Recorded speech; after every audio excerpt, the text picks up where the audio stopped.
সালটা 2015। নতুন বাসায় উঠেছি। বাসাটি ছিল দোতলা, ছাদে একটি রুম। মূলত ছাদের রুমে একজন মহিলা তার 2 সন্তান নিয়ে বাস করতেন। অনেকদিন আগে তারা চলে গিয়েছেন। কেন গিয়েছেন কেউ জানে না। আমার বাসার 2য় তলায় আমরা উঠি। বাসায় উঠে আমরা আমাদের সকল আসবাবপত্র গুছিয়ে নিই। সমস্ত কিছু একদম গুছাতে গুছাতে এশার নামাজের আজান দিয়ে দেয়। নামাজ আদায় করে আমি এবং আমার ভাই ছাদে হালকা বাতাস খেতে গেলাম।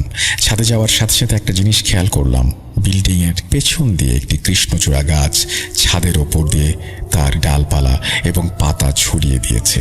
আর চাঁদের আলোয় কি সুন্দরী না লাগছে। প্রকৃতির এই দৃশ্য দেখে আর কথা বলতে বলতে কখন যে 9টা বেজে গেছে বুঝতেই পারিনি। বাসায় গিয়ে খাওয়া দাওয়া শেষ করে আমি আমার ভাই দুজনে রাত 12টা পর্যন্ত কথা বললাম, গেম খেললাম। রাত আনুমানিক 1:30টায় আমার ঘুম ভাঙলো। খেয়াল করলাম ছাদে কেউ একজন হাঁটছে। ভাবলাম এত রাতে ছাদে কে হাঁটবে। মনের ভুল ভেবে ঘুমিয়ে পড়লাম। সকাল হতেই শুনতে পেলাম আমার ভাই মাকে বলছে রাতে ছাদে হাঁটতে গিয়েছিলেন কিনা তিনি। মা বলেন, না তো, হাঁটতে যাব কেন, তা আবার ছাদে কি বলে সেসব। আমি তখন গিয়ে বললাম, কি হয়েছে। আমার ভাই আমাকে যা বলল তা ছিল অনেকটা এরকম, আমি যখন ঘুমিয়েছিলাম তখন ছাদে কারো হাঁটা চলার শব্দ পেয়েছে। বেশি রাত হওয়াতে সকালে উঠে জিজ্ঞেস করবে ভেবেছিল। আমি বললাম, আমি যাইনি, আমি হাঁটার শব্দ শুনেছি, ভাবলাম আজ না হয় গিয়ে দেখব। রাত 2টা, আবার আমার ঘুম ভাঙলো হাঁটার শব্দে। ভাবলাম গিয়ে দেখে আসি কে হাঁটছে ছাদে। যেই ভাবা সেই কাজ। ফোনের লাইট নিয়ে ছাদে চলে গেলাম। ছাদে যাওয়ার সাথে সাথে দেখলাম একটা কালো ছায়া নিমেষে হাওয়ায় মিলিয়ে গেল। বুকটা কেঁপে উঠল। আমি তাড়াতাড়ি বাসায় চলে আসলাম। সকাল হতেই আমি বাসার সবাইকে কথাটি বলি, কিন্তু কেউ বিশ্বাস করতে চায় না। আমি আমার ভাইকে বলি, তাহলে ঠিক আছে আমাদের ছাদের রুমে রাতটা কাটাই, দেখি কিছু হয় কিনা। বাসার দারোয়ান আঙ্কেলের কাছ থেকে আমরা ছাদের রুমের চাবি নিয়ে আসি। 2 রাত সজাগ থেকে রাত 2টা বেজে যায়, অথচ আমাদের কিছুই হয় না। যেই না চোখ ঘুমে বন্ধ হয়ে আসছে তখনই রুমের দরজায় কে যেন টোকা দিচ্ছে অনুভব করলাম। দরজা খুললাম, কেউ নেই। আবার লাগিয়ে দিলাম। কিছুক্ষণ পর আবার সেই একই কাণ্ড, তবে এবার মনে হচ্ছে কেউ দরজায় ঢিল জাতীয় কিছু একটা ছুটছে। দরজা খুললাম, কেউ নেই। কিছুক্ষণ এই কাণ্ড চলল, মনে হচ্ছে দরজাটা কেউ ইচ্ছে করে এরকম করছে। পরদিন রাতে এসব হাঁটার শব্দ আর শুনতে পাইনি। মনের ভুল ভেবে অথবা বেশি রাত সজাগ থাকার কারণে সমস্ত ভুল শুনেছি মনে করে বিষয়টা ভুলে যাই। একদিন রাতে আমার পানির পিপাসা লাগে। আমি আমার রুম থেকে বের হই পানি খাওয়ার জন্য। গিয়ে দেখি আমার ভাই ডাইনিংয়ের পাশে উল্টো দিক ঘুরে দাঁড়িয়ে আছে। আমি বললাম, কিরে, এত রাতে এখানে কি করিস? সে কোনো জবাব দিল না। আমি যেই না তার কাছে যাব তখনই আমার ভাই পেছন থেকে আমাকে ডাক দেয়, ভাইয়া কি করছেন আপনি? আপনি হঠাৎ বিছানা থেকে উঠে পড়লেন, তাই আপনার পেছন পেছন আসলাম দেখার জন্য কি হয়েছে। আসলে আমি তো আমার ভাইয়ের সাথে একই রুমে শুয়েছিলাম, আর পানি খেতে আসার সময় সে বিছানায় শুয়েছিল, তাই আমি এখন যাকে দেখলাম সেটাকে। আমার গা হঠাৎ করেই ঠান্ডা হয়ে গেল। কি করব বুঝতে পারছি না। আমার ভাই আমাকে ধরে রুমে নিয়ে গেল। আমি তাকে সব ঘটনা খুলে বলি। সেও অনেকটা ভয় পেয়ে যায়। ভাইয়া, তাহলে কি আমাদের ছাদে সেদিন থাকাটা উচিত হয়নি? কোনো খারাপ কিছু পিছু নিয়েছে? আমি কিছুই বললাম না, বা বলার সাহস হচ্ছে না বলতে পারেন। কারণ আমি কি দেখেছি, কে ছিল সে। দুজন প্রায় না ঘুমিয়ে রাত কাটাই।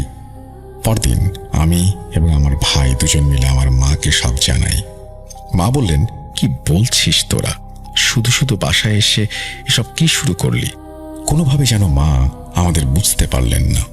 তিনি আবারও বললেন, আরো রাত জাগ, কি সব উল্টাপাল্টা দেখিস। আমার মার কথা শুনে ভাবলাম হয়তো তার কথাই ঠিক। পরদিন আমার এক বন্ধুর জন্মদিন ছিল, তাই আমি সেখানে যাব বলে ঠিক করি। বেশ ভালোই লাগছিল, সব বন্ধুরা মিলে গল্প করছি।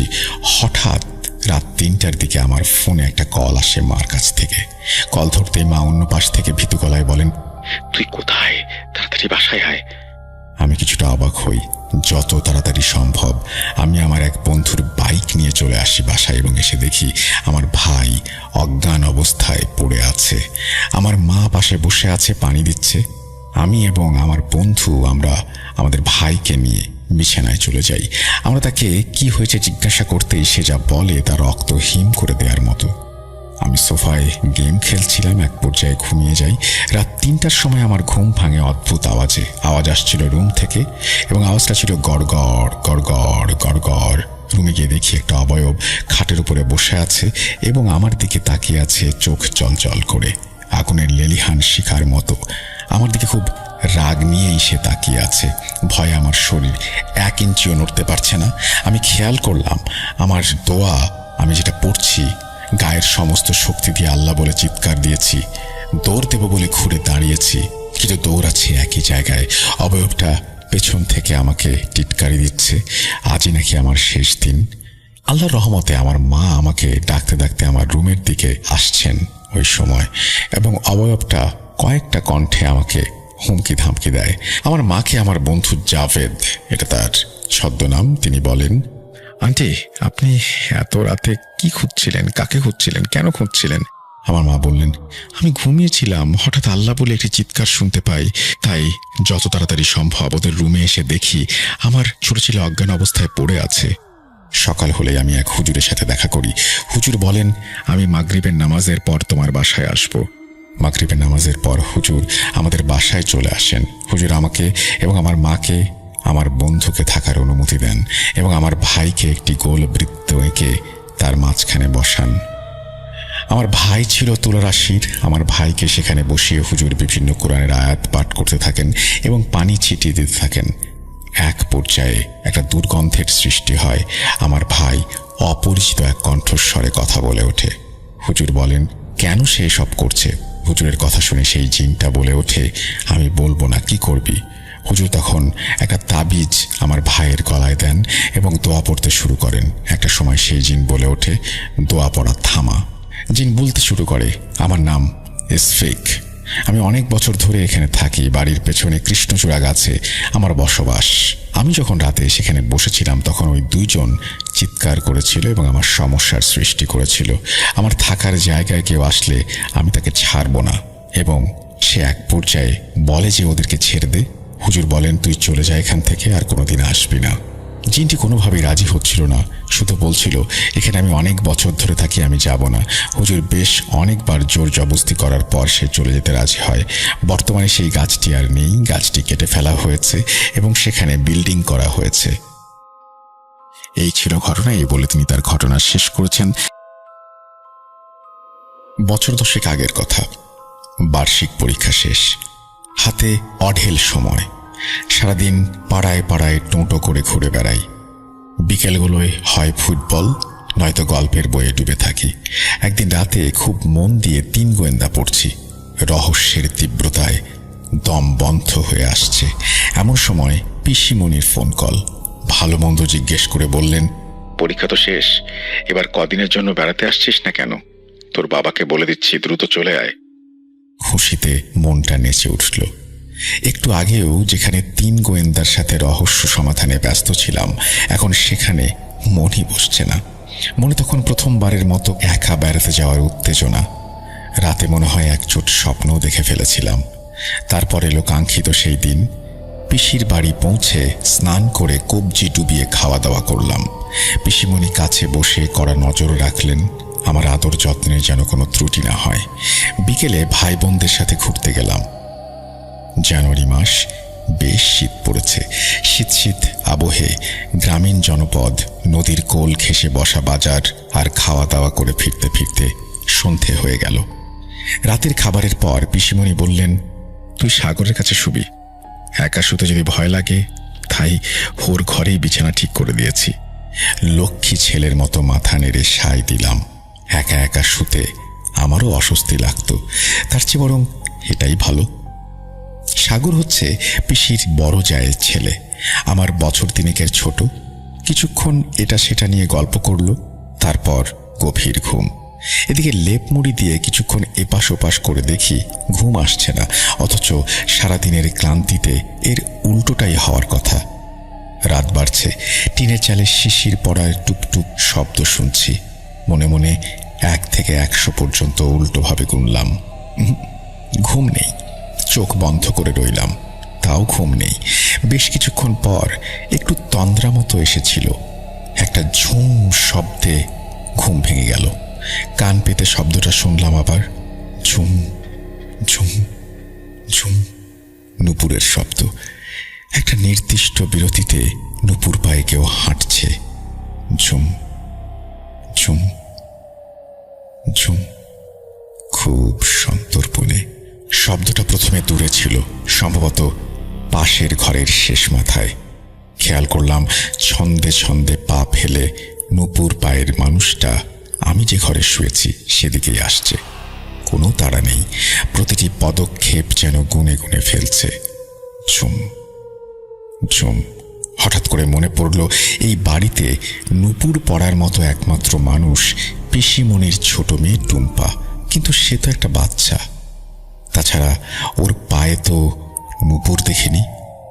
আর থাকলেও এই মাঝরাতে এভাবে হাঁটার কথা নয় তার। ভয়ের প্রথম অনুভূতিটা ঠিক তখনই টের পেলাম। শীতের রাতে লেপের নিচে তখন আমি ঘামছি। সাগরকে ধাক্কা দিলাম, সে তখন গভীর ঘুমে। ওদিকে শব্দটা ক্রমেই এগিয়ে আসছে। ঝুম ঝুম ঝুম। শব্দটা একসময় আমার ঘরের দরজার কাছে এলো। এক মুহূর্ত থামলো। আমি দম বন্ধ করে অপেক্ষা করলাম। এই বুঝি দরজা খুলে ঢুকবে কেউ, এই বুঝি কোনো অশরীরীর দেখা পাবো। আমাকে অবাক করে দিয়ে শব্দের মালিক বা মালকিন এবার যেন ফিরতি পথ ধরল। শব্দটা যেদিক থেকে এসেছিল একই গতিতে একই ছন্দে আবার সেই দিকে ফিরে গেল। কিছুক্ষণ পর আর কোনো শব্দ শুনলাম না। ঘাম দিয়ে জ্বর ছাড়ল। ভয়ে তখনও ঠিকমতো চিন্তা করতে পারছি না। ভয় কিংবা ক্লান্তি বা হয়তো দুটোর সম্মিলিত শক্তিতে এক সময় ঘুম নামল চোখে। সকালে নাস্তার সময় বেশ আনমনা ছিলাম। সামনে থাকা হরেক রকমের খাবার আমাকে টানছে না। মাথায় কেবল রাতের কথা ঘুরছে। এটা কি ছিল? ভূত, অশরীরী, নাকি ভুল শুনলাম? বিজ্ঞানের ছাত্র হয়ে ভূতেই বা কি করে বিশ্বাস করি? ঠিক করলাম সাগরকে জিজ্ঞেস করব। তাকে একা পেয়ে গোটা ঘটনা খুলে বললাম। তারপর প্রশ্ন ছুড়লাম, তোরা কি ইচ্ছে করে আমাকে ভয় দেখিয়েছিস?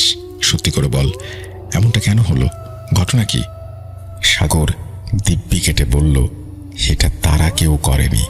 কেনই বা করবে? তবে তাকে ক্যাক করে ধরলাম। তবে আবার কি? আমাকে খুলে বল প্লিজ। সাগর কিন্তু এড়িয়ে গেল এবার, কিন্তু যেন বলতে চেয়েও বলল না। অনেক অনুরোধের পরেও মুখ খুলল না ছেলেটা। আমি নাছোড় বান্দা। দুপুরে খাওয়ার পর পিসিমণির আদর খেতে খেতে তাকেও গোটা ঘটনাটা জানালাম। সব শুনে পিসিমণি হেসে বললেন, ও কিছু না, ভুল শুনেছিস, হয়তো কোনো প্রাণী হবে। পিসিমণির হাসিতে কেমন একটা অস্বস্তি ছিল। 3 গোয়েন্দা ফেলুদা গুলে খাওয়া আমার মনে একটা সন্দেহ এলো, কিছু একটা লুকাচ্ছে কি। সারাদিন খেলাধুলা আর ঘুরে বেড়ানোর ব্যস্ততায় রাতের ঘটনাটা ভুলেই গিয়েছিলাম। মনে পড়ল হঠাৎ শাওন, অর্থাৎ পিসির ছোট ছেলের কথায়। গোধূলির আলোয় নদীর পাড় ধরে হাঁটছিলাম আমরা।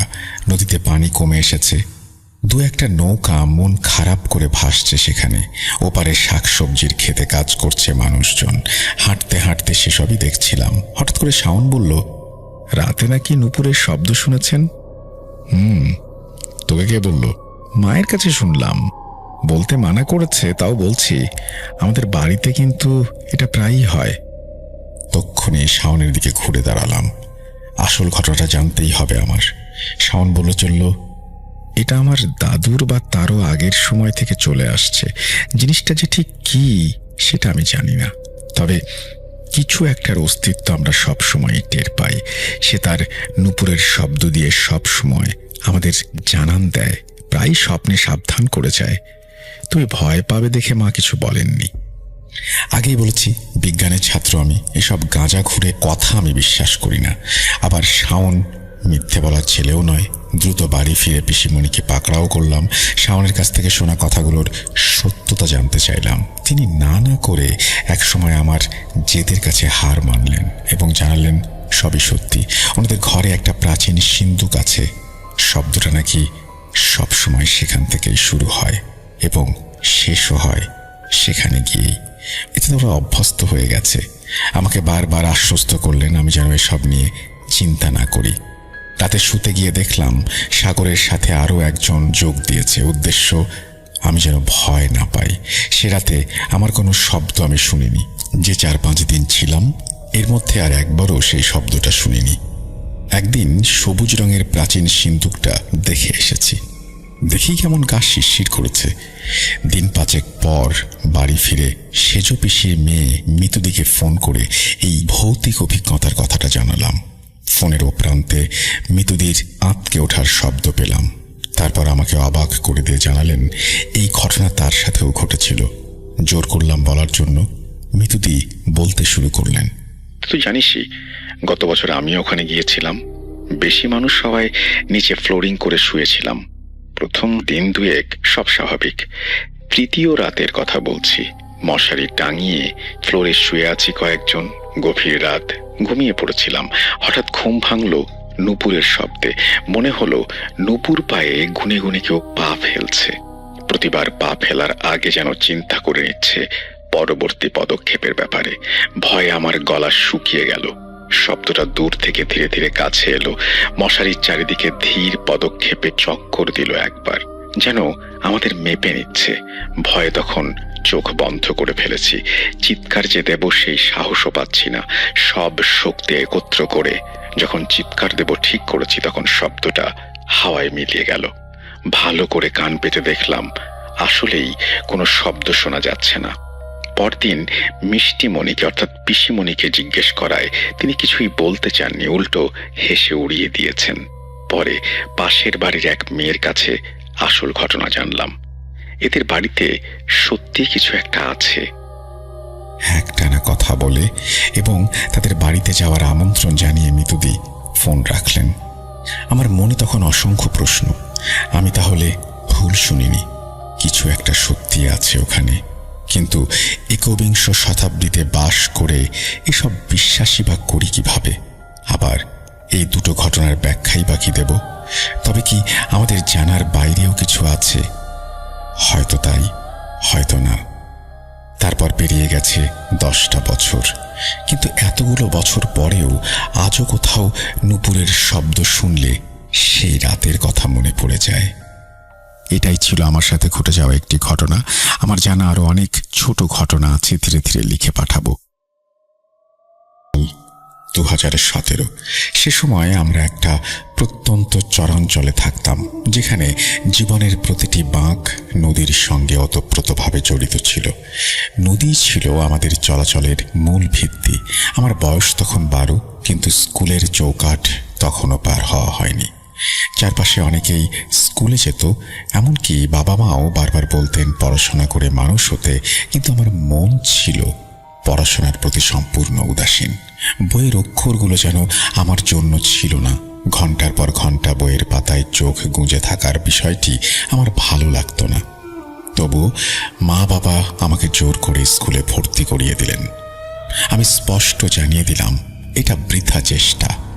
পড়াশোনায় আমার মন বসবে না। বরং আমি বলেছিলাম যদি আমাকে পড়াতেই চান তাহলে মাদ্রাসায় দিন। সেখানে এক ভিন্ন ধরনের প্রশান্তি আছে যা আমার ভালো লাগে। এই টানাপোড়েনের মধ্যেই জীবনে প্রথম সেই অদ্ভুত ঘটনা ঘটল। একদিন বাজার করে বাড়ি ফেরার পথে সাঁকো পার হচ্ছিলাম। নিচে বর্ষার টইটুম্বর নদী বয়ে চলেছে। হঠাৎ চোখে পড়ল এক অদ্ভুত সুন্দর কবুতর নীলচে রঙের ব্লুবার ফ্যান্টল নদীতে ডুবে যাচ্ছে। ওর চোখ দুটো যেন অসহায়ভাবে আমার দিকেই তাকিয়েছিল, যেন সাহায্য চাইছে। কিন্তু আমি নিজেই সাঁতার জানতাম না, কি করব কিছুই মাথায় আসছিল না। আচমকা মনে পড়ল সামান্য দূরেই একটি কলা গাছের ঝাড় আছে। ছুটে গেলাম, একটা কলা গাছ কেটে নদীতে ঠেলে দিলাম, আর আমি কলা গাছটি ধরে কোনো মতে পাখিটাকে তীরে আনলাম। পাখিটাকে ছেড়ে দিতেই কিছুটা কেঁপে ডানা মেলে উড়ে গেল। আমি তখন ভেবেছিলাম এটাই শেষ দেখা, কিন্তু রাতে এক অবাক করা ঘটনা ঘটল। সেই রাতের নিস্তব্ধ উঠোনে হঠাৎ দেখি সেই পাখিটা হাঁটছে আমাদের বাড়ির আঙিনায়। এমন নয় যে আমাদের বাড়ি নদী থেকে থেকে খুব কাছে, মোটামুটি 6 কিলোমিটার দূরত্ব। আর ফ্যান্টেল কবুতর এমনিতেও বেশি উঠতে পারে না। কিভাবে সে এত দূরে এলো? তার চেয়ে বড় প্রশ্ন, কিভাবে সে আমাদের বাড়ি চিনল? এরপর থেকে কবুতরটা যেন আমারই হয়ে গেল। আমি ওর নাম রাখলাম নুরাজা। নাম ধরে ডাকলেই সে যেখানেই থাকুক না কেন উড়ে এসে আমার কাঁধে বসত। আশ্চর্যজনকভাবে আমি কবুতরটাকে কখনো খাঁচায় রাখিনি, ছেড়েও দিয়েছি একাধিকবার, কিন্তু কবুতরটি যেত না, আমার আশেপাশেই থাকতো সারাদিন। একদিন ঘুড়ি উড়াচ্ছিলাম, হঠাৎ প্রচণ্ড হাওয়ায় আমার ঘুড়িটা ছিঁড়ে জঙ্গলের ভেতরে পড়ে গেল। দৌড়ে আমি সেই জঙ্গলে ঢুকলাম। তখনই ঘটল একটা অদ্ভুত ঘটনা। নুরাজা হঠাৎ আমার লুঙ্গিতে ঠোঁট দিয়ে কামড়ে ধরে আমাকে পেছনের দিকে টানতে লাগলো। বারবার সরিয়ে দিচ্ছিলাম, তবুও সে থামল না। বাধ্য হয়ে বাড়িতে ফিরে এলাম। সেদিন কিছুক্ষণ পরেই পাশের বাড়ির কাকির চিৎকার শুনলাম। তার ছেলে যে একটু আগেও ঘুড়ি উড়াচ্ছিল, এখন তাকে পাওয়া যাচ্ছে না। আমরা সবাই তাকে খুঁজতে বের হলাম। সেই জঙ্গলেই অবশেষে তাকে পাওয়া গেল। মাটির মধ্যে মাথা গোঁজা মরদেহ। আমার হাত পা ঠান্ডা হয়ে এলো। আমি স্পষ্ট বুঝতে পারলাম নুরাজা আমাকে সেই পথ থেকে ফিরিয়ে আনলো, আর না আনলে আমি আজ তার জায়গায় থাকতাম। এই ঘটনার কিছুদিন পর আমি একদিন ঘুম থেকে উঠে বিছানা গুছাতে দেখি বালিশের নিচে একটা চিঠি রাখা। হাত কাঁপছিল আমার। চিঠিতে লেখা ছিল, আমি তোমার সহানুভূতিতে খুবই খুশি হয়েছি। আমার কোনোদিনও তোমার কাছ থেকে যাওয়ার ইচ্ছা ছিল না। তোমার মা বাবা আমাকে বাড়ি থেকে বিক্রি করে দেওয়ার কারণে আমাকে নিজ দেশে যেতে বাধ্য হতে হয়েছে। সময় হলে আমি তোমাকে একটা জিনিস দেব, যা তোমার যোগ্যতা নির্ধারণ করবে তুমি পাবে কিনা। ইতি, তোমার নুরাজা। আমার চোখ ছলছল করে উঠল। নিশ্চিত হওয়ার জন্য বাড়িতে ফোন করে মাকে জিজ্ঞেস করলাম। মা স্পষ্টভাবে বললেন, হ্যাঁ, পাশের বাড়ির আজিজুলের কাছে 3000 টাকায় বিক্রি করে দিয়েছি, তবে সকাল থেকে কবুতরটার চোখে পড়ছে না। যাকে আমি এতদিন পাখি ভেবেছি, সে আসলে কি ছিল? আমার জীবন নদীকেন্দ্রিক হওয়ায় ঈদের সময়গুলো আমরা নানা বাড়িতে কাটাতাম। চাঁদ রাতে তখন প্রবল বর্ষা ছিল। নৌকা দিয়ে আমরা সবাই নানা বাড়ি যাচ্ছিলাম। আমি বায়না করলাম নৌকার মাথায় বসবো। কেউ অনুমতি দিল না, কারণ আমি সাঁতার জানতাম না। অবশেষে অভিমান করে নিজের ইচ্ছায় জোর করে নৌকার মাথায় বসলাম। একটু পরেই হোঁচট খেয়ে পড়ে গেলাম নদীতে। পানির গভীরে ডুবে যাওয়ার সময় মনে হচ্ছিল এখনই মারা যাব। চারিদিকে অন্ধকার, ঠান্ডা পানিতে দেহ কাঁপছে, চোখ বন্ধ হয়ে এলো। 40 মিনিট অনুসন্ধানের পর সবাই আমাকে মারা গেছে ভেবে হতাশ হয়ে খোঁজা বন্ধ করে দিল। হঠাৎ আমার বাবা চিৎকার করে উঠলেন, নৌকার নিচে আমি আটকে আছি, কিন্তু নিঃসন্দেহে জীবিত। টেনে তুললেন আমাকে। আমি তখনও নিস্তব্ধ, সবাই হতভম্ব। এত সময় পানির নিচে আমি কিভাবে বেঁচেছিলাম? সত্যি বলতে এ সম্পর্কে আমি নিজেও জানতাম না। আমার মনে হচ্ছিল যেন বাবার ডাকে আমি এইমাত্র ঘুম থেকে উঠেছি। এর বছর 2 পর যখন আমি হিপসোর শেষ পর্যায়ে হঠাৎ প্রচণ্ড অসুস্থ হয়ে পড়লাম, যখন ধীরে ধীরে সুস্থ হচ্ছিলাম, আমি সহ সবাই লক্ষ্য করলাম আমার চুলের রং বদলাচ্ছে, কালো থেকে নীলচে কালোতে।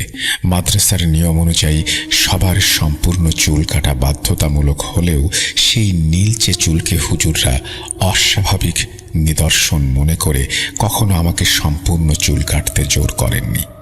সেই রাতেই ঘুমের মধ্যে অনুভব করলাম কেউ আমার সামনে দাঁড়িয়ে আছে। চোখ মেলতেই দেখি এক অচেনা যুবক, গায়ে নীল পাঞ্জাবি, মাথায় পাগড়ি, চুল নীলাভ, চোখ সবুজ। তার শরীর থেকে এক অদ্ভুত সুগন্ধ বের হচ্ছিল। সে বলল, আমি তোমার নুরাজা। কথা শুনেই আমার বুকটা কেঁপে উঠল। আবেগে এগিয়ে গিয়ে জড়িয়ে ধরলাম। সে বলল, তুমি নৌকা থেকে পড়ে যাবার পর আমি যথাস্থানে দ্রুত গিয়ে তোমাকে কোলে তুলে নিলাম এবং আমার হাতের মাধ্যমে তোমার মাথায় একটি নীল রেখা এঁকে দিলাম। সেই রেখাই তোমাকে ঘুমন্ত অবস্থায় পানির নিচে বাঁচিয়ে রেখেছিল। ওটাই ছিল তোমাকে দেয়া আমার উপহার। তুমি তা পেয়ে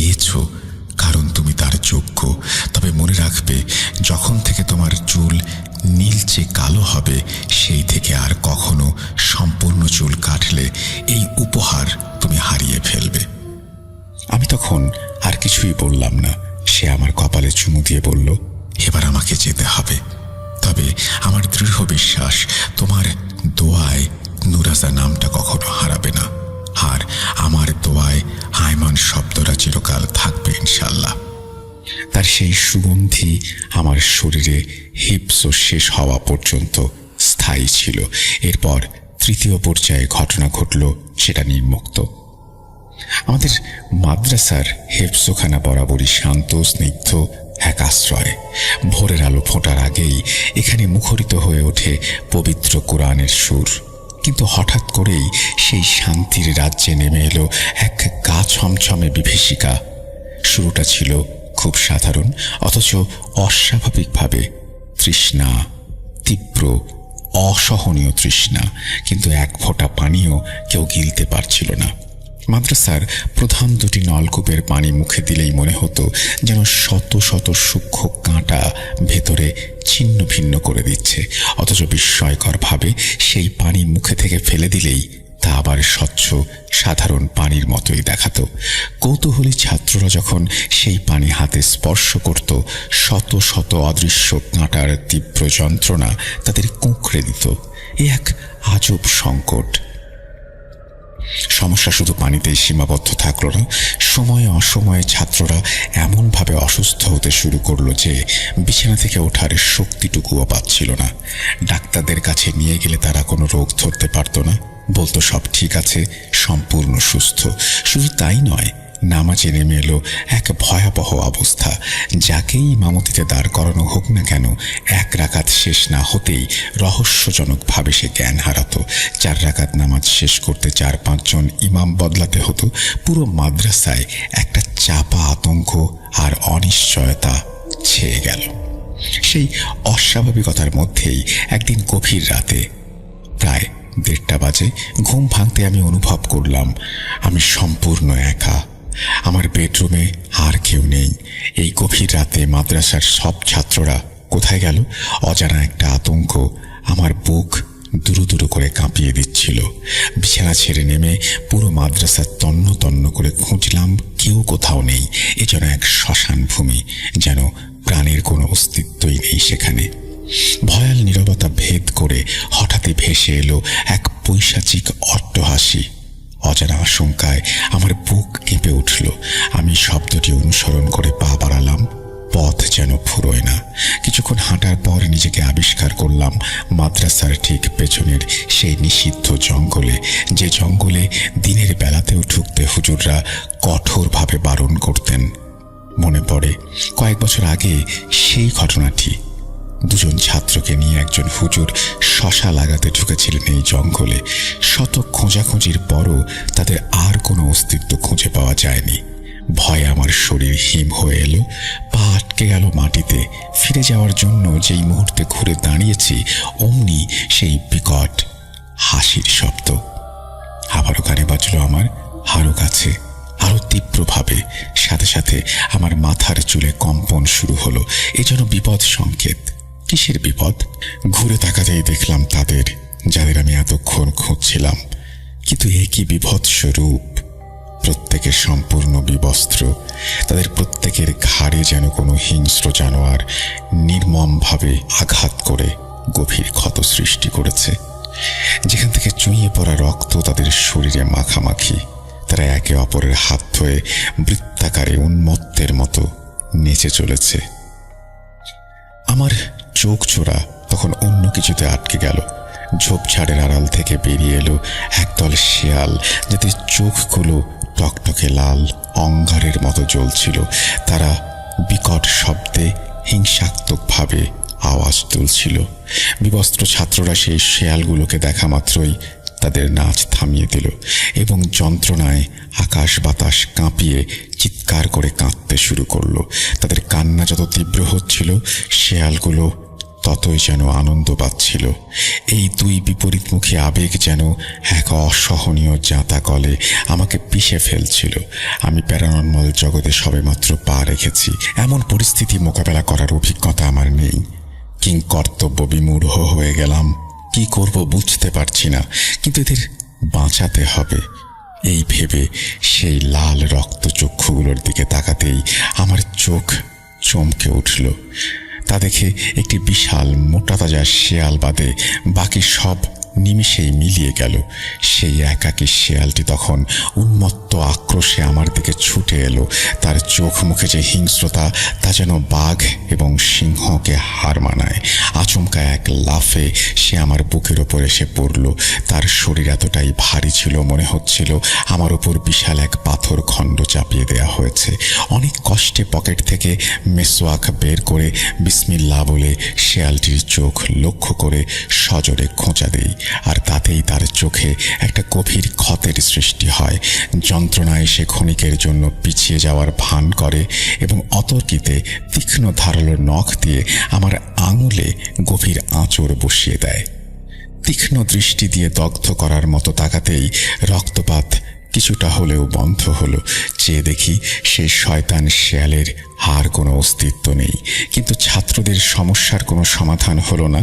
তারা আবারও একে অপরের হাত ধরে সেই নারকীয় নৃত্য শুরু করে দিল। আমি চোখ বন্ধ করে তাদের সাথে আসলে কি ঘটেছে তা জানার চেষ্টা করলাম। অতি ইন্দ্রিয় উপলব্ধিতে জানতে পারলাম তাদের উপর শক্তিশালী জাদু করা হয়েছে, কিন্তু কি দিয়ে এই জাদু করা হয়েছে তা স্পষ্ট হলো না। আমার মন যেদিকে ইঙ্গিত করছিল সেদিকে এগিয়ে গিয়ে দেখি এটি আগের জঙ্গলের চেয়েও আরও গভীর, আরও ভয়াবহ স্থান। জঙ্গলে প্রবেশ করতে যাব অমনি মনে হলো কেউ যেন পেছন থেকে আমাকে টেনে ধরেছে, ভেতরে যেতে বাধা দিচ্ছে। তৎক্ষণাৎ দোয়া পড়ে এক অদৃশ্য আত্মরক্ষার বলয় তৈরি করলাম, যাতে কোনো অশুভ শক্তি আমার কাছে ঘেঁষতে না পারে। একই সাথে অবিরাম কোরআন তেলাওয়াত জারি রাখলাম, নতুবা যে কোনো মুহূর্তে এই সুরক্ষা বলয় ভেঙে যেতে পারে। জঙ্গলের ঠিক মাঝখানে এক বিশাল তুলা গাছের পাশে আমি যা দেখলাম তাতে আমার হৃৎপিণ্ড ভয়ে লাফাতে শুরু করলো। প্রায় 25 হাত লম্বা এক কবর, আর কবরের সম্মুখ ভাগে সারিবদ্ধভাবে 50টি মাথার মূর্তি তৈরি করা হয়েছে। মূর্তিগুলোর মুখ এতটাই নিখুঁত ছিল যে আমি জাদুগ্রস্ত প্রত্যেক ছাত্রকে সেই মূর্তি থেকে স্পষ্টভাবে চিনতে পারলাম। আর সর্বশেষ যে মাথাটি তাদের লক্ষ্যবস্তু ছিল সেটি ছিল আমারই। ভয়ে আমার গলা শুকিয়ে কাঠ হয়ে গেল। দ্রুত কবর খোঁড়া শুরু করলাম। এক হাতে মাটি সরাতেই দেখি তাজা রক্তে মাটি লাল হয়ে আছে, আর তার থেকে তীব্র দুর্গন্ধ আসছে। আমার পাকস্থলী উল্টে আসার উপক্রম হলো। দ্রুত পায়ে পিছিয়ে গিয়ে স্বচ্ছ নিঃশ্বাস নিয়ে দম আটকে আবার এক হাত খুঁড়লাম। এভাবে 25 বার শ্বাসরুদ্ধকর প্রচেষ্টার পর পুরো কবর খোঁড়া সম্পন্ন হলো। গর্তের ভেতরে পেলাম বিশাল আকৃতির একটি ধাতব স্টার চিহ্ন, যার এক কোণা ভাঙা ছিল।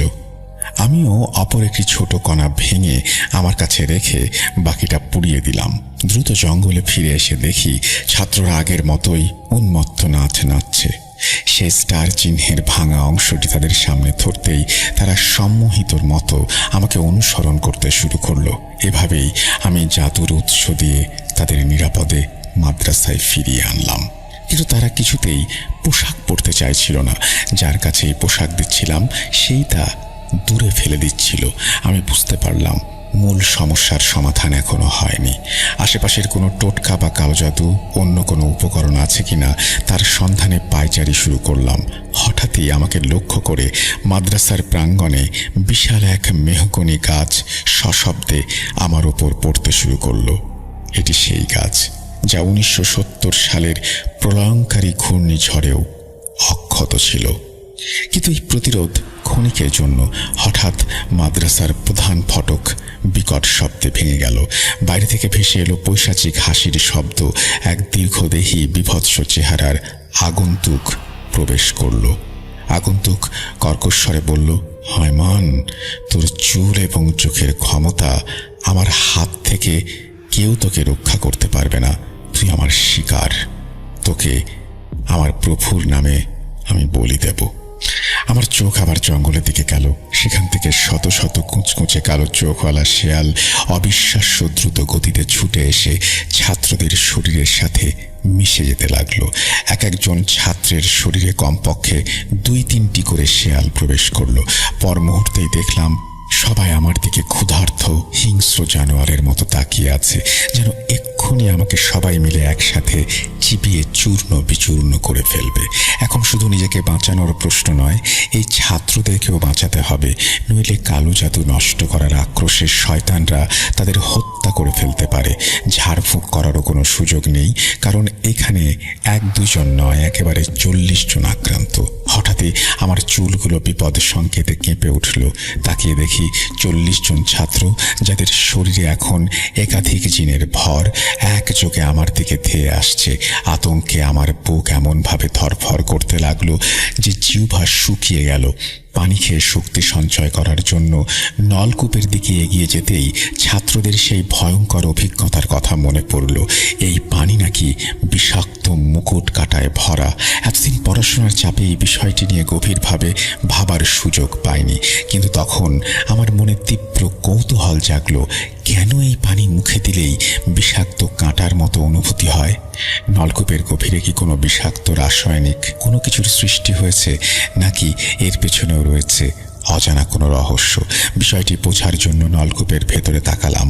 অন্ধকারের কারণে কিছুই স্পষ্ট দেখা যাচ্ছিল না, তাই আমার চোখ জোড়া আবার চমকে উঠল, যে আমাকে অন্ধকারের মধ্যেও দেখার ক্ষমতা দিত। নলকূপের গভীরে যা দেখলাম তাতে আমার কাছে সব জলের মতো পরিষ্কার হয়ে গেল। সেই স্টার চিহ্নের ভাঙা অংশটি, এটি ছিল সেই জাদুর মূল বাণ, যা পানির উৎসকে বিষাক্ত করে রেখেছিল, এবং ছাত্রদের শরীরেও এর প্রভাব ছিল। পরবর্তী করণীয় স্থির করে ফেললাম। দ্রুত নলকূপের সাথে একটি মোটর সংযোগ করলাম। এরপর যেই আমার সামনে আসতে লাগলো, তার শরীরেই পাম্পের সাহায্যে সেই নলকূপের বিষাক্ত পানি ছিটিয়ে দিতে শুরু করলাম। আর যার শরীরে সেই পানি স্পর্শ করলো, সেই তীব্র চিৎকার করে মাটিতে লুটিয়ে পড়ল।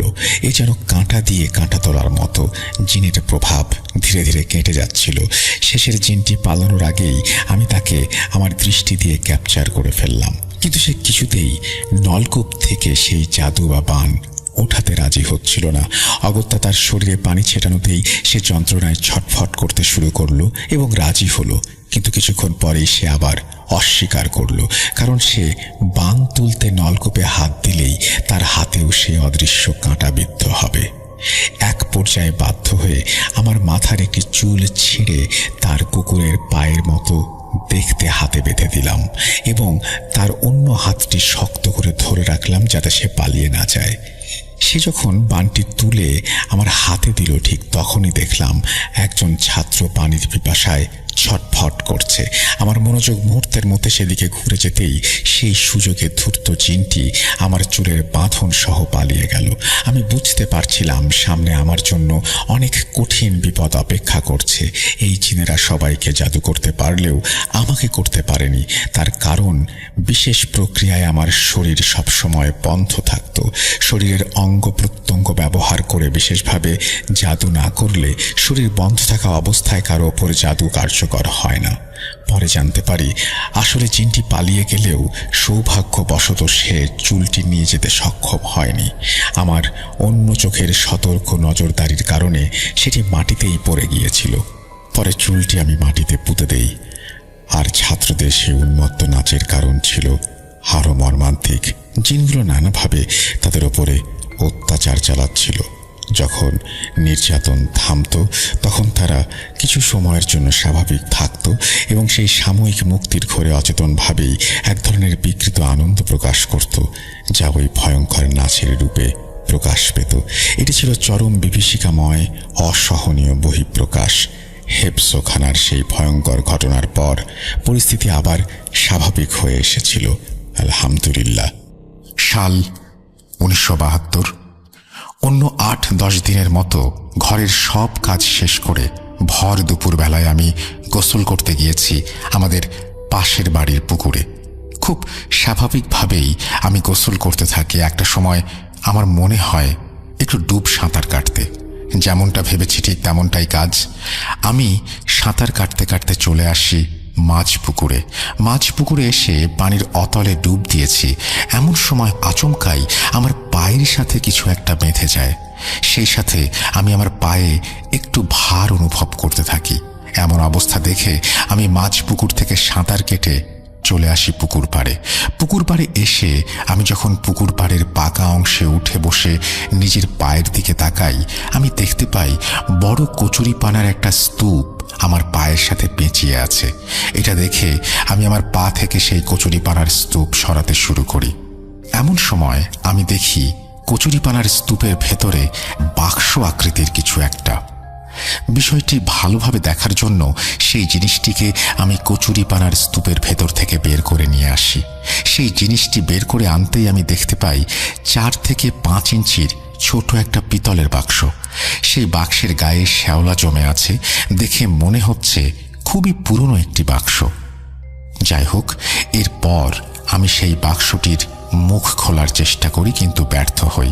এমন সময় হঠাৎ আমার মনের মধ্যে খটকা লাগতে শুরু করে, কারণ আমি এর আগে এমন অনেক ঘটনা শুনেছিলাম যে এমন অনেক পুরনো জিনিস পেলে সেগুলো খুলে দেখতে নেই, সেগুলো খুললে নাকি অনেক সময় বড় বিপদ হয়। যাই হোক, এরপর আমি সেই বাক্সটি ছুঁড়ে ফেলে দেই পানিতে এবং গোসল শেষ করে চলে আসি ঘরে। ওই দিনটি আমার খুব স্বাভাবিকভাবেই কেটে যায়। রাতে তোমার দাদা বাসায় আসলে আমি তোমার দাদাকে সেই বাক্সের বিষয়টি জানাই। তোমার দাদা এসব শুনে আমাকে উদ্দেশ্য করে বলতে শুরু করেন, তুমি সেই বাক্সটি ফেলে দিয়ে ভালো করেছ। এখনো এমন অদ্ভুত কোনো জিনিস পেলে সেগুলো খুলে দেখবে না। ওসব নিয়ে চিন্তা করতে হবে, ভুলে যাও। তোমার দাদার কথা শেষ হলে এরপর তাকে আমি খাবার দেই। খাওয়া শেষ হলে তোমার দাদা আর আমি খুব স্বাভাবিকভাবেই ঘুমিয়ে যাই। আমি পানির অতল গভীরে ডুবে আছি। এমন সময় আমি দেখতে পাই বিশাল আকৃতির কিছু একটা আমার সামনে কালো ধোঁয়ার ন্যায় দৃশ্যমান হচ্ছে। আস্তে আস্তে সেই জিনিসটি সম্পূর্ণ দৃশ্যমান হয়। কি বিভৎস দেখতে সেই জিনিসটি! সেই জিনিসটা পুরো শরীর নীল বর্ণের পিচ্ছিল কিছু একটা দ্বারা আবৃত। জিনিসটির কোমরের থেকে নিচের অংশ পুরোটাই সাপের লেজের মতো এবং কোমর থেকে মাথা পর্যন্ত কোনো ভয়ানক প্রাণীর মতো। সেটা যে কী প্রাণী সেটা আমি বলতে পারবো না, কারণ এমন কোনো প্রাণী আমি আজ পর্যন্ত কোনো দিনও দেখিনি। সেই প্রাণীটির মুখের ভেতরে স্তরে স্তরে সারি সারি অসংখ্য ছোট দাঁত। আমি শুধু অপলক দৃষ্টিতে সেই ভয়ানক প্রাণীটির দিকে তাকিয়ে আছি তো তাকিয়েই আছি।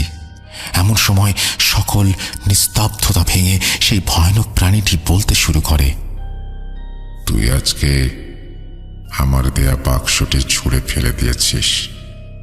কাজটা তুই মোটেও ভালো করিসনি।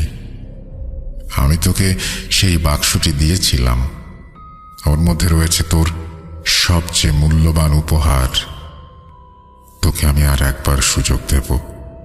তুই সেই বাক্সটি তোর কাছে রেখে দিবি এবং আমি যখন বলবো তখন সেটি খুলে দেখবি। আর আমার এই কথার অমান্য যদি তুই করিস তাহলে তোকে পেতে হবে ভয়ানক শাস্তি। আমার কথা অমান্য হলে তোর সবচেয়ে মূল্যবান জিনিসগুলো আমি তোর থেকে একে একে ছিনিয়ে নেব। এই বলে সেই ভয়ানক প্রাণীটি বিশ্রীভাবে হাসতে শুরু করে। সে সাথে হঠাৎ করে আমার দম বন্ধ হয়ে আসতে শুরু করে এবং আমার ঘুম ভেঙে যায়। ঘুম ভেঙে যেতেই আমি তাড়াতাড়ি করে তোমার দাদাকে ঘুম থেকে জাগিয়ে তুলি এবং আমার স্বপ্নের কথাটা জানাই। তিনি আমার সব কথা শুনে বলেন, আরে ওসব কিছু না, তুই এসব নিয়ে ঘুমানোর আগে বেশি চিন্তা করেছ, তাই এমনটা স্বপ্ন দেখেছ। ওসব চিন্তা মাথা থেকে ঝেড়ে ফেলে আল্লাহ তাআলার নাম স্মরণ করো আর ঘুমানোর চেষ্টা করো, তো দেখবে আর কোনো খারাপ স্বপ্ন দেখবে না। এই বলে তোমার দাদা ঘুমিয়ে যান। কিন্তু আমার কোনোভাবেই ঘুম আসছিল না।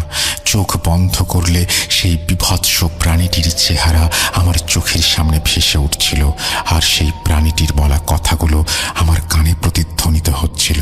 আমার বারবার মনে হচ্ছিল যে আমার সাথে আজকে যে ঘটনাগুলো ঘটেছে এটা কোনো বিপদের আগাম সংকেত। আমার দেখা স্বপ্ন সেটা ছিল আমার জন্য একটি আগাম দুঃসংবাদ। আমার বারবার কেন জানি শুধু এটাই মনে হচ্ছিল, আমি জানি না কেন। যাই হোক, সে রাতে আমি আর ঠিকমতো ঘুমাতে পারিনি। পরদিন থেকে আমি আর গোসল করতে পুকুর পাড়ে যাওয়া বন্ধ করে দেই। এভাবে অতিবাহিত হয়ে যায় 3টি দিন। এই 3টি দিনের মধ্যে আমার সাথে আর কোনো অস্বাভাবিক ঘটনা ঘটেনি। যাই হোক, সেই ঘটনার 3 দিন পর ঘটে একটি ভয়ানক এবং অদ্ভুত ঘটনা। তোমার দাদা মাঝে মধ্যে এই নদীতে মাছ ধরতে যেতেন রাতের বেলায়। তিনি সেদিন মাছ ধরতে গেছেন, প্রায় ঘন্টাখানেক হবে। হঠাৎ করেই তিনি বাড়ি ফিরে আসেন এবং উঠোন থেকে আমাকে জোরে জোরে ডাকতে শুরু করেন। তার ডাক শুনে আমি কুপি নিয়ে ঘর থেকে বের হই। ঘর থেকে বের হতে আমি দেখতে পাই তোমার দাদা প্রায় 3 থেকে 4 ফুট উচ্চতার বড় একটি বোয়াল মাছ নিয়ে বাড়ি ফিরে এসেছে।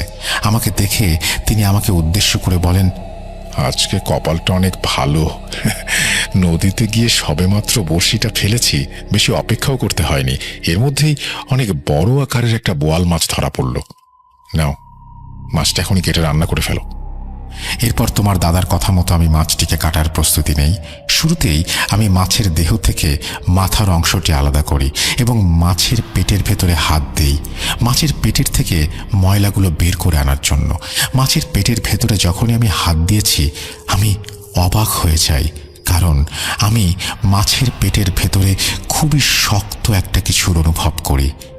জিনিসটা কি সেটা দেখার জন্য আমি সাথে সাথেই সেই জিনিসটাকে মাছের পেটের ভেতর থেকে বের করে নিয়ে আসি।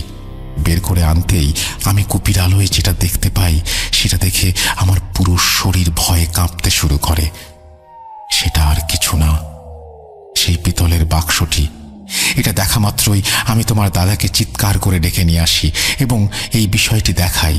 এই বিষয় দেখে তোমার দাদাও অনেক চিন্তায় পড়ে যান। আমরা দুজন কি করব কিছুই ভেবে পাচ্ছিলাম না। আমার স্বপ্নে সেই ভয়ানক প্রাণীটি আমাকে বলেছিল সে আমাকে আরেকটি সুযোগ দিবে। তার মানে আমার সাথে এখন পর্যন্ত যা অস্বাভাবিক ঘটনা ঘটেছে সেটা সেই ভয়ানক প্রাণীটিই ঘটিয়েছে। সে যা বলেছিল সেটাই করছে। এসব ভেবে আমার পুরো শরীর ভয়ে ঠান্ডা হয়ে যেতে শুরু করে। এমন সময় তোমার দাদা আমাকে উদ্দেশ্য করে বলতে শুরু করেন, তুমি ভয় পেও না, আল্লাহ তাআলার রহমতে কিছু হবে না, নিজেকে শক্ত করো। আর এই বাক্সটি আমি আজকে রাত্রে রেখে দিচ্ছি, কাল সকালে ফজরের আজানের পর আমাদের মসজিদের ইমাম সাহেব আফতাব আলী, তাকে এটা দেখাবো এবং এই ঘটনাও খুলে বলবো। ইনশাল্লাহ আল্লাহ যদি চান তাহলে এই বিপদের একটি সমাধান বের হবে। আর এই মাছটি আমি এখনই ফেলে দিচ্ছি, তুমি ভয় পেও না। এই বলে তোমার দাদা সেই মাছটি ফেলে দিয়ে আসেন এবং সেই বাক্সটি পাশের ঘরে একটা জায়গায় কাপড় দিয়ে পেঁচিয়ে রাখেন। যাই হোক, সেই রাতে তোমার দাদা এবং আমার কারোরই ঠিকভাবে ঘুম হয়নি। আমরা দুজন অপেক্ষা করতে থাকি ফজরের আজানের। একটা সময় আমাদের সকল অপেক্ষার অবসান ঘটে এবং ফজরের আজান হয়। আজান হলে তোমার দাদা ওযু করে এবং সেই পাশের ঘরে যায়। পাশের ঘরে গিয়ে তিনি আমাকে চিৎকার করে ডাকতে শুরু করেন।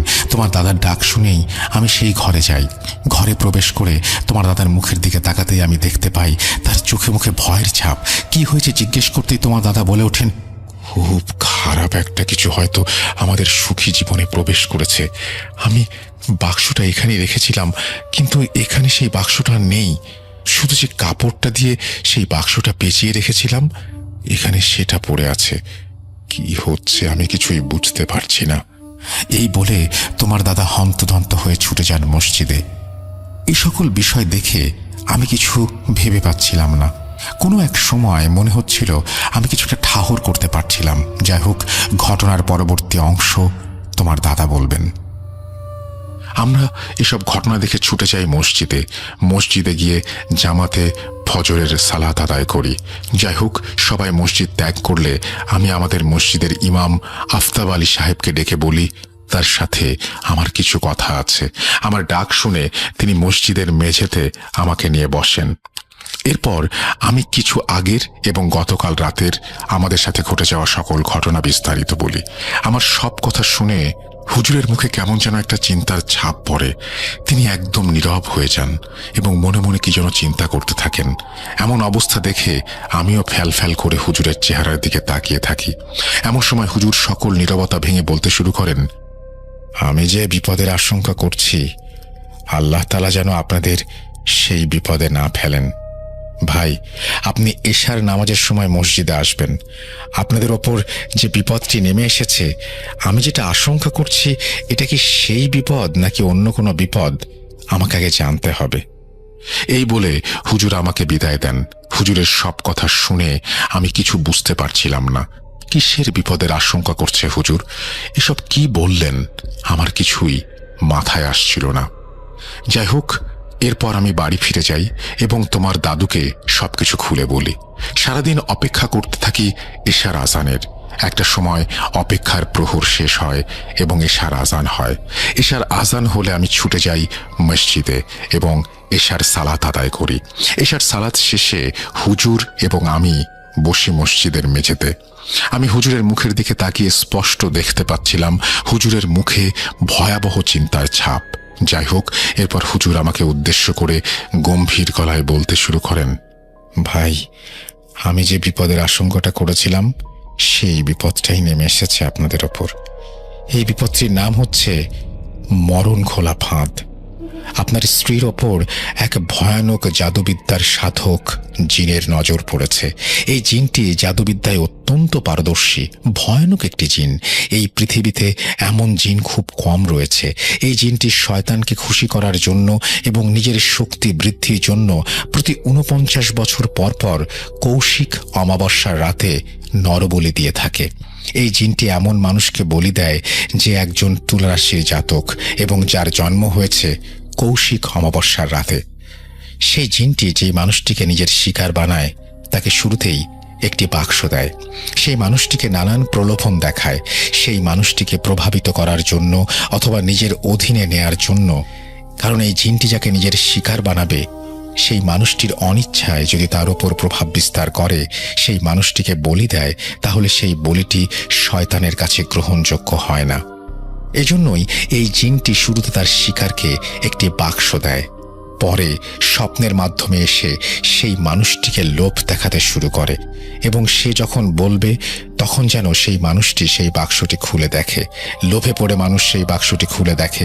সেই বাক্সটি কোনো মানুষ খুলে দেখার সাথে সাথেই সেই মানুষটি সেই জিনের অধীনে চলে যায় বা প্রভাবিত হয়।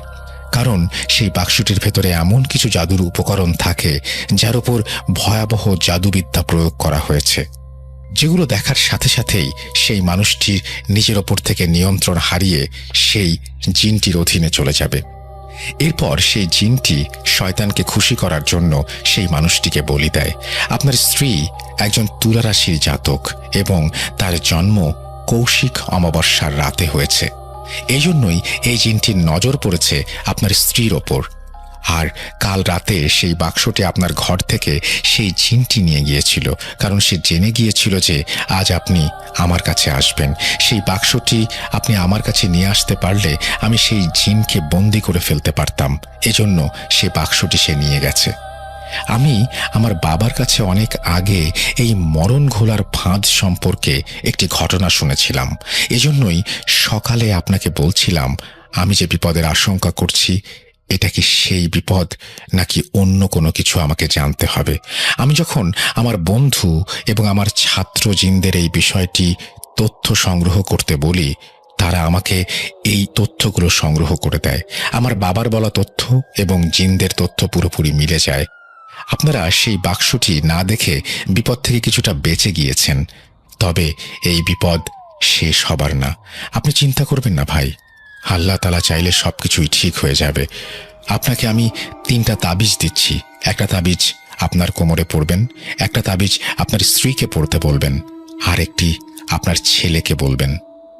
আরেকটি কথা, আপনার স্ত্রী এবং আপনার ছেলে যেন কোনো দিন নদী, নালা, পুকুর, খাল, বিলের পানিতে প্রবেশ না করে। এই কথাটা সবসময় মনে রাখবেন। আপনার স্ত্রী বা আপনার সন্তান যদি কোনোদিন নদী, নালা, পুকুর, খাল, বিলের পানিতে প্রবেশ করে, তাহলে আপনাদের উপর নেমে আসতে পারে ভয়ানক বিপদ। এই বলে হুজুর তার কথা শেষ করেন এবং আমাকে বিদায় দেন। হুজুরের এই সব কথা শুনে আমি তখন কি করব কিছুই ভেবে পাচ্ছিলাম না। আমি বাকরুদ্ধ হয়ে শুধুই ভেবে যাচ্ছিলাম, এসব কি হলো আমার সাথে। যাই হোক, হুজুরের কাছে বিদায় নিয়ে আমি সোজা বাড়িতে চলে আসি। বাড়ি ফিরে এসে তোমার দাদুকে সকল ঘটনা বিস্তারিত বলি। এরপর হুজুরের দেয়া সেই তাবিজ থেকে একটি তাকে দেই এবং এই তাবিজটি কোমরে পড়তে বলি। হুজুরের কথা মতো একটি তাবিজ আমি কোমরে পড়ি এবং অবশিষ্ট আরেকটি তাবিজ আমার 6 বছরের ছেলেকে পরিয়ে দেই। এই বলে দাদা থেমে যান। প্রিয় লিসেনার, কি ভাবছেন? ঘটনা এখানে শেষ?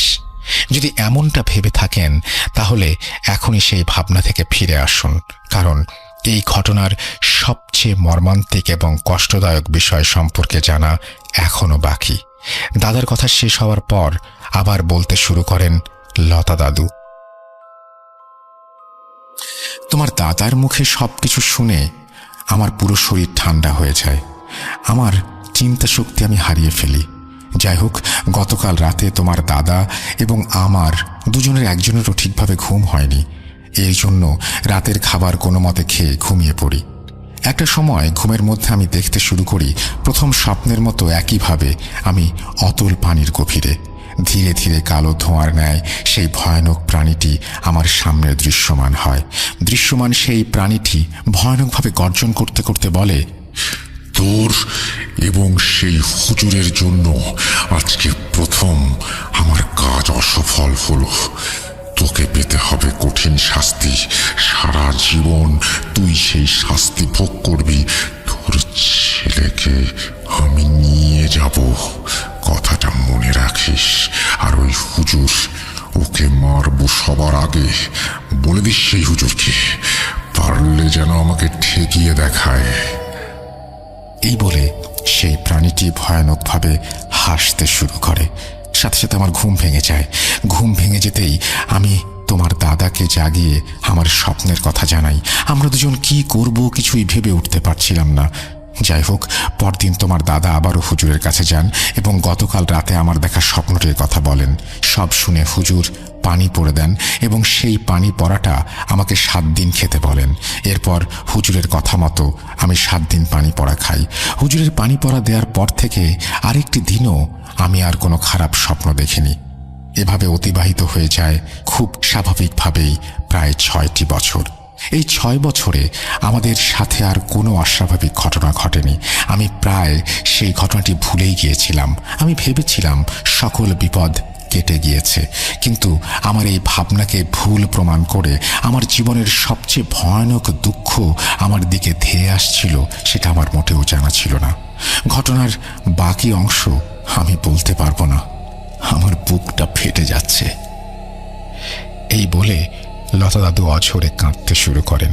কিছুক্ষণ পর লতা দাদু শান্ত হন। লতা দাদু শান্ত হলে ঘটনার বাকি অংশ বলতে শুরু করেন দাদা, কারণ লতা দাদু ঠিকভাবে কথাই বলতে পারছিলেন না। দাদা বললেন, আমাদের সাথে ঘটে যাওয়া সেই ঘটনার পর অতিবাহিত হয়ে যায় 6টি বছর। আমি তোমার দাদু প্রায় ভুলেই গিয়েছিলাম সেই ঘটনা। এমন সময় আমাদের উপর নেমে আসে এক ভয়ানক দুঃখের কঠিন পাহাড়। আমার শরীরটা সেদিন ভালো না থাকার কারণে আমি ফজরের সালাত আদায় করতে মসজিদে যাইনি, আর সকালবেলায়ও আমি বাড়ির থেকে বের হইনি। এর জন্য সেদিন সকালে আমি ঘরেই ছিলাম। আমার ছেলে আমাকে আমাদের বাড়ির কাছে মাঠে খেলতে যাবে বলে ঘর থেকে বেরিয়ে যায়। প্রায় দুপুর হয়ে আসে, কিন্তু ও বাড়ি ফেরে না। এর জন্য আমি ওকে খুঁজতে বের হই, কিন্তু কোথাও খুঁজে পাই না। যেই মাঠে গিয়ে আমি ওকে খুঁজি, আমি কোথাও তাকে দেখতে পাই না। অন্য ছেলেদেরকে জিজ্ঞেস করি, কিন্তু সবাই বলে ও এখানে আসেইনি। আমি খুব চিন্তিত হয়ে পড়ি। সাথে সাথেই আমি আশেপাশের সকল মানুষকে ডেকে ডেকে একসাথে করি এবং আমার ছেলেকে খুঁজে পাচ্ছি না এই বিষয়টি জানাই। এমন সময় আমাদের প্রতিবেশীদের মধ্যে থেকে একজন বলে ওঠেন, কি যে শুরু হলো এই গ্রামে, কিছুই বুঝতে পারছি না। গতকাল রাত থেকে আমাদের মসজিদের ইমাম সাহেবকে পাওয়া যাচ্ছে না, আজকে আবার আপনার ছেলেকে পাওয়া যাচ্ছে না। কি যে শুরু হলো। এই কথাগুলো শোনা মাত্রই আমার পুরো শরীর ভয়ে ঠান্ডা হয়ে যায়।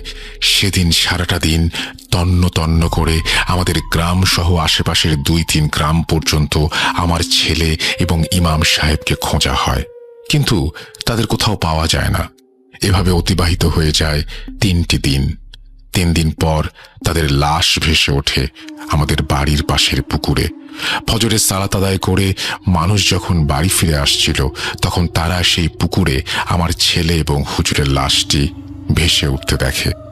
সেই জিনটি যা বলেছিল সেটাই করেছে। হুজুরকে এবং আমার ছেলেকে সে মেরে ফেলেছে। সে হুজুর আর আমার ছেলের পুরো শরীর ক্ষতবিক্ষত করেছে। আমি কোনো দিন আর সেই দৃশ্যটি মনে করতে চাই না। কি নির্মমভাবে আমার ছেলে এবং হুজুরকে সে মেরেছে। কি লাভ হলো এতে তার? যাই হোক, এরপর থেকে তোমার দাদু 3 বার বাচ্চা জন্ম দিয়েছেন, কিন্তু প্রতিবারই আমাদের প্রতি বাচ্চাই জন্মের সময় আমরা মৃত পেয়েছি। এই নিয়ে তখন আমরা অনেক হুজুর দেখিয়েছিলাম, কিন্তু এর কোনো সমাধান কেউ দিতে পারেনি। আমি কোনোদিনও জানতে পারিনি সেই জিনটি কিভাবে হুজুর এবং আমার ছেলের ওপর প্রভাব বিস্তার করে মেরে ফেলল। এই রহস্যটা তাদের মৃত্যুর সাথে মাটির নিচে দাফন হয়ে যায়। এই বলে দাদা তার কথা শেষ করেন। পৃথিবীতে এমন অনেক রহস্য আছে যে রহস্যগুলোর সম্পর্কে মানুষের কোনো ধারণাই নেই। আচমকাই সেই রহস্যগুলো মানুষের সামনে হাজির হয়ে যায় এবং মানুষের জীবনকে ধ্বংস করে রেখে চলে যায়। প্রিয় লিসেনার, প্রতি 49 বছর পর পর সেই জিনটি নরবলি দেয় শয়তানকে খুশি করার জন্য এবং তার শক্তি বৃদ্ধির জন্য। এর মানে প্রতি 49 বছর পর এই জিনটির আবির্ভাব ঘটে।